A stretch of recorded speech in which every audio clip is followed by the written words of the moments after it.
One of the questions, Scott, that we keep asking and we hear is that the number of decision makers in the cycle is going up, right? And so we see a lot of this where you're selling to more than one person. And as you know, Gartner and so on say there's the 12.5 decision makers involved in a typical B2B cycle.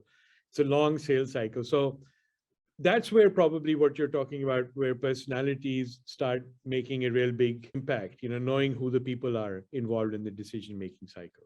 It's fascinating, and I forgot to mention this prior when we were talking through this, is that when we evaluate deals, we look at deals that close and we look at deals that don't close.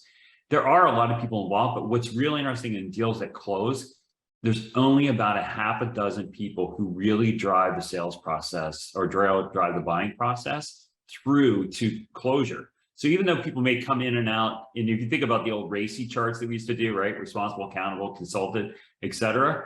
People are consulted, but when you look at the core buying group, I don't know that I've seen it beyond a half a dozen people. And typically it's like about 3 or 4 people who really drive the process. And to understand who those people are and what their motivations are, that's where this insight around personality really comes into effect, because it really is a smaller group than you actually think of. And we'll talk a little bit more about that.